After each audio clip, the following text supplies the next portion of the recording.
नमस्कार दोस्तों, मैं रुपेश कुमार। आप सभी को मेरे चैनल पर स्वागत है। जैसा कि आप लोग थंबनेल में देख रहे हैं कि बीएससी साइंस हम बताने वाले हैं, जो पिछले साल का वर्तमान को देखते हुए ध्यान में बनाया गया है। तो चलिए इसको देखिए। पहला प्रश्न, वोल्टाइक सेल का एनोड बना होता है, तो आप लोगों को याद रखना है तांबा हो जाएगा। क्या हो जाएगा? तांबा। वोल्टाइक सेल का एनोड बना होता है तांबा का। अगला देखिए,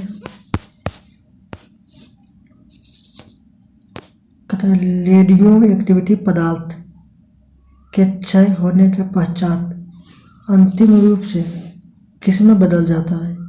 तो आपको याद रखना है सीसा। किसमें? सीसा। अगला देखिए,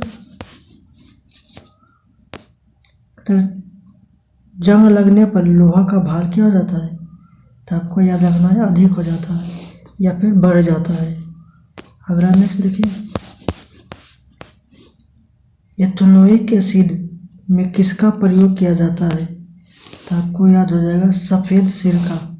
एथेनोइक एसिड में किसका प्रयोग किया जाता है? सफ़ेद सिरका। अगला देखिए, कहता है अर्धचालक पदार्थ के परमाणु की ऊर्जा बढ़ जाती है। कब बढ़ जाएगी? तो ये ऑप्शन दिया हुआ है, इसके आसपास अन्य चालक पदार्थ लाने से, कि तापमान कम करने से, कि तापमान बढ़ाने से। तो इसका आंसर हो जाएगा तापमान में वृद्धि। तापमान को क्या करेंगे? बढ़ा देंगे। तापमान को बढ़ा देंगे तब अर्धचालक के परमाणु की ऊर्जा क्या हो जाएगी? बढ़ जाएगी। अगला नेक्स्ट देखिए, कहता है संयोजी इलेक्ट्रॉन क्या है? संयोजी इलेक्ट्रॉन क्या है? तो अंतिम कक्षा में उपस्थित इलेक्ट्रॉन की संख्या को संयोजी इलेक्ट्रॉन कहेंगे। अगला नेक्स्ट देखिए, कहता है एन पदार्थ के इलेक्ट्रॉन का भराव करने के लिए जब पी होल छोड़ा जाता है तो क्या कराता है? यानी कि उसको क्या कहेंगे? विसरण कहेंगे। अगला नेक्स्ट देखिए, कहता है सिलिकॉन की क्रिस्टल की संरचना है। सिलिकॉन की क्रिस्टल की संरचना है तो इसको आपको याद रखना है हीरक प्रकार का। अगला नेक्स्ट देखिए, कहता है जीनल डायोड का प्रयोग सदैव किया जाता है। जीनल डायोड का प्रयोग सदैव किसके साथ किया जाता है? तो आपको याद रखना है उत्क्रम अभिनति। अगला नेक्स्ट देखिए, स्फैग्नोमैनोमीटर का मापा जाता है। देखिए मैं दोस्तों, बहुत वीवीआई प्रश्न है, ये बहुत एग्जाम में पूछता है। तो आपको याद रखना है ब्लड प्रेशर यानी कि रक्तचाप मापने के लिए किया जाता है स्फैग्नोमैनोमीटर। अगला नेक्स्ट देखिए, ये भी प्रश्न पूछा हुआ है, बहुत वीवीआई प्रश्न। हमने वर्तमान और भविष्य को देखते हुए काम किए हैं। तो चलिए इसको देखिए। कहता है प्रत्येक क्रय के समान विपरीत प्रतिक्रिया न्यूटन का कौन नियम है? तो आपको याद रखना है तीसरा नियम। कौन नियम? तीसरा नियम। अगला नेक्स्ट देखिए, त्वरण का एसआई मात्रक है। तो आपको याद रखना है मीटर प्रति सेकंड स्क्वायर। अगला नेक्स्ट देखिए, ये प्रश्न में बहुत दिक्कत होता है आप लोगों को, तो आज से आप लोगों का दिक्कत नहीं होगा। कहता है समतल दर्पण में प्रतिबिंब हमेशा बनता है तो काल्पनिक ऑप्शन नहीं दे देगा, तो दे देगा आभासी बनता है। ये दोनों काल्पनिक नहीं देगा ऑप्शन, तो क्या देगा? आभासी। चलिए अगर नेक्स्ट देखिए, कहता है सजात ध्रुव एक दूसरे को क्या करता है? यानी कि कहने का मतलब हुआ एक जैसा प्लस या माइनस एक दूसरे को क्या करेगा? तो प्रतिकर्षित करेगा। क्या करेगा? प्रतिकर्षित करेगा। अगला नेक्स्ट देखिए, ये भी बहुत वीवीआई प्रश्न है। कहता है द्रवित ब्यूटेन और आइसोब्यूटेन को क्या कहेंगे? तो क्या कहेंगे? जो घर में खाना पकाते हैं एलपीजी। क्या कहेंगे? एलपीजी। अगला देखिए, ये बहुत वीवीआई प्रश्न पूछता है एग्जाम में। हेमाटाइट को चूना पत्थर के साथ बात्या भट्टी में गर्म करने पर प्राप्त होता है। क्या प्राप्त होता है? भाटे या भट्टी जब भी आ गया है तो प्राप्त हो जाएगा लोहा। क्या हो जाएगा? लोहा।